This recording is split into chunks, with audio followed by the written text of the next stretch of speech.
আসসালামু আলাইকুম। আদর্শ গ্যাস ও গ্যাসের গতিতত্ত্ব সিলেট বোর্ড 2022।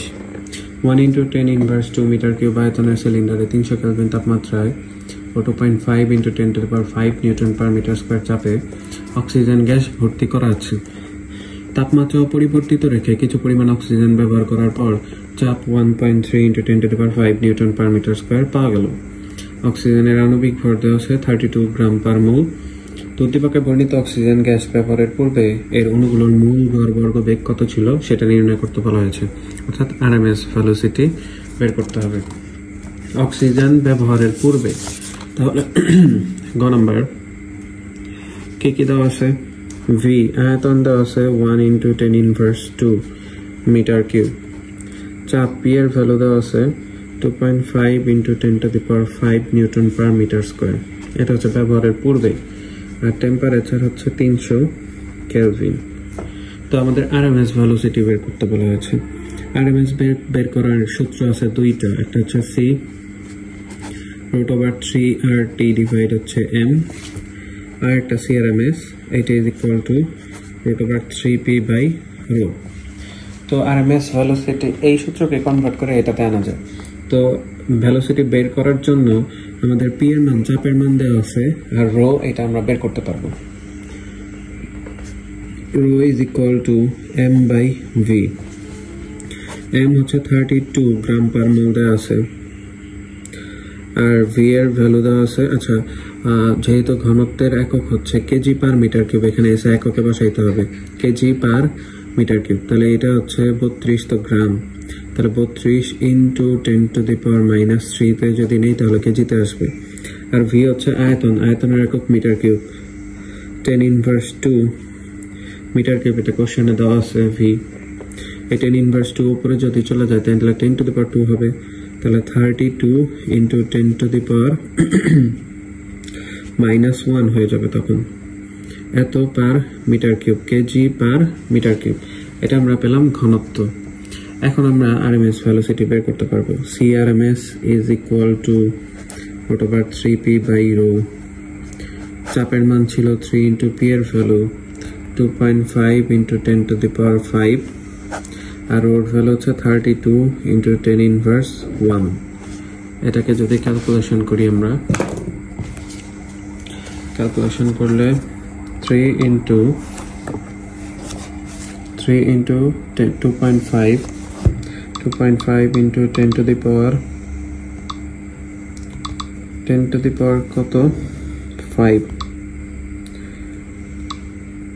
এটাকে ভাগ দিব 32 × 10⁻⁻1 মানে 3.2 দিয়ে ভাগ করব। যেটা আসবে ওইটাকে আমরা রুট করব, রুট ওভার অ্যান্সার 484.122। তাহলে 484.122 এত মিটার পার সেকেন্ড, এসে এককে পেলাম। তাহলে অক্সিজেনের আরএমএস বেগ পেলাম আমরা 484.122 মিটার পার সেকেন্ড। এটাই হচ্ছে গ নম্বরের অ্যান্সার। আশা করি গ নম্বরটা সবাই বুঝতে পারছেন। নম্বর কোশ্চেন বলা হয়েছে, উদ্দীপকের বর্ণনা মতে যে পরিমাণ অক্সিজেন ব্যবহৃত হয়েছে তা নির্ণয় করা সম্ভব কিনা, গাণিতিক বিশ্লেষণ করো। হ্যাঁ, নির্ণয় করা সম্ভব। যখন তাপমাত্রা অপরিবর্তিত রেখে কিছু পরিমাণ অক্সিজেন ব্যবহার করা হয় তখন চাপের মান হয়ে যায় 1.3 × 10⁵ নিউটন পার মিটার স্কোয়ার।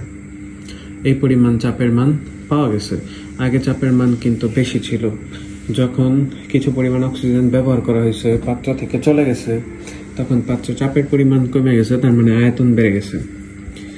তাহলে ব্যাপারটা হচ্ছে এরকম যে এখানে একটা পাত্র আছে, এই পাত্রের আয়তন প্রাথমিক অবস্থায় ছিল 10⁻² মিটার কিউব। তখন চাপ ছিল 2.5 × 10⁵। এটাকে যখন খুলে দিলাম, এখান থেকে কিছু পরিমাণ অক্সিজেন গ্যাস বের হয়ে গেছে, তখন এর চাপ হয়ে গেছে 1.3 × 10⁵ নিউটন পার মিটার স্কোয়ার। অর্থাৎ এটা থেকে এটা হয়েছে। আগে চাপ ছিল P1, এটা আয়তন ছিল V1, এটা এখন চাপ P2, এটা তাহলে V2 আয়তন কত? আয়তন অবশ্যই বেড়ে যাবে। আয়তন যতটুকু বাড়বে অতটুকু আয়তন আমরা অক্সিজেন গ্যাস ব্যবহার করেছি। তাহলে আমরা লিখতে পারি P1 এর ভ্যালু হচ্ছে 2.5 × 10⁵ এত Newton per metre square. V1 এর ভ্যালু 10⁻² মিটার কিউব। P2 এর value 1.3 × 10⁵ newton per metre square, তাহলে V2 এর ভ্যালু কত? তাহলে আমরা কি করব, P1 V1 এটা is equal two P2 V2, এখান থেকে V2 বের করব। তাহলে V2 এটা is equal two P1 V1 divide হচ্ছে P2, মানগুলো বসাই দিই। P1 এর value 2.5 into 10 to the power 5, V1 এর মান 10 ইনভার্স 2, P2 এর মান 1.3 ইন্টু 10 টু দি পাওয়ার 5। যদি দুইটা ক্যালকুলেশন করি তাহলে কত আসে?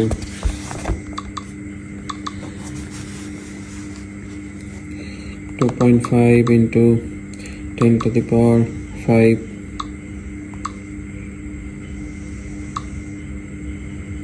into 10 to the power minus 2, এটাকে ভাগ দিব 1.3 into 10 to the power 5 দিয়ে। তাহলে কত আসতেছে? যেটা আসছে ওইটাকে যদি ENG তে চাপ দেয় ক্যালকুলেটরে, তাহলে আসতেছে 1.923 into 10 inverse 2, 1.923 into 10 inverse 2, 1.923 into 10 inverse 2, অর্থাৎ আয়তনের মান আগে ছিল 10 inverse 2, এখন আছে 1.923 into 10 inverse 2, অর্থাৎ আয়তন বেড়ে গেছে। তাহলে ব্যবহৃত অক্সিজেন কত হবে? যতটুকু আয়তন বেড়ে গেছে ওই পরিমাণ আয়তনের অক্সিজেন বের হয়ে গেছে। তাহলে আমরা বলতে পারি যতটুকু আয়তন বাড়ছে ওইটাই ব্যবহৃত অক্সিজেন। যতটুকু আয়তন বাড়লো ওই অতটুকু আয়তনের অক্সিজেন এখান থেকে বের হয়ে গেছে। তাহলে ব্যবহৃত oxygen 1.923 into 10 inverse 2 minus 10 inverse 2 metre cube, তাহলে 9.23 into 10 inverse 3 আসবে ক্যালকুলেশন করলে। এই পরিমাণ অক্সিজেন এখান থেকে ব্যবহার করা হয়েছে, ব্যবহৃত অক্সিজেনের পরিমাণ। এটা আয়তন হিসাবে পেলাম। তো যে পরিমাণ বলছে মানে ভর বের করতে হবে আমাদের। তো ভরটা কিভাবে বের করব? PV is equal to nRT, এই সূত্র আমরা জানি। তো এখানে PV n এর পরিবর্তে W by M লেখা যায় ইন্টু RT, বা W is equal to PVM divide হচ্ছে RT। তাহলে P এর ভ্যালু কত? এখানে আমরা P এর ভ্যালু বসাবো। P এর ভ্যালু কত? 1, আচ্ছা P এর তো দুইটা value, 2.5 into 10 inverse 5, 10 to the power 5, আর এটা হচ্ছে 1.3 into 10 to the power 5। তাহলে এখানে কোনটা নিব? এখানে অনেকেই ভাবতে পারে যে চাপ তো পরে এত হয়েছে তারপরে আয়তন বাড়ছে, কিন্তু চাপ কিন্তু এত ছিল, এত চাপ থেকেই কিন্তু অক্সিজেন ব্যবহার করা শুরু হয়েছে। তাহলে এখানে চাপের মানটা বসাবো, কত চাপ থেকে অক্সিজেন ব্যবহার করা শুরু হয়েছে সেইটা। অর্থাৎ চাপের মান যখন 2.5 into 10 to the power 5 ছিল তখন থেকেই কিন্তু অক্সিজেন ব্যবহার করা শুরু হয়। অক্সিজেনের আয়তন কত? 9.23 into 10 to the power minus 3। অক্সিজেনের আণবিক ভর হচ্ছে 32 গ্রাম পার মোল, আর এর ভ্যালু 8.314। কেন এটাতে নিলাম জুল পার মোল পার কেলভিনে? এর কারণ চাপ নিউটন পার মিটার স্কোয়ারে আছে, আয়তন মিটার কিউবে আছে, তখন আর এর ভ্যালু এটাতে নিতে হবে। আর টেম্পারেচার হচ্ছে 300 কেলভিন। এটাকে এখন আমাদের ক্যালকুলেশন করতে হবে, তাহলে আমরা ব্যবহৃত অক্সিজেনের ভর পাবো। তাহলে আমাদের হিসাব করতে হবে কি কি। 2.5 into 10 to the power 5, 2.5 into 10 to the power 5 গুণন 9.23 into 10 to the power minus 3 গুণন 32 ভাগ 8.314 ভাগ 300। তাহলে লাস্টে আমাদের কত আসতেছে?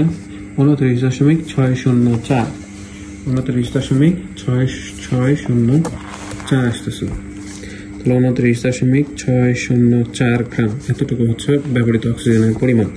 সুতরাং ব্যবহৃত অক্সিজেন 29.604 গ্রাম, এটা হচ্ছে অ্যান্সার। তো আশা করি ম্যাথটা সবাই বুঝতে পারছেন। এরপরে যদি কোনো সমস্যা থাকে অবশ্যই কমেন্ট করে জানাবেন। আল্লাহ হাফেজ।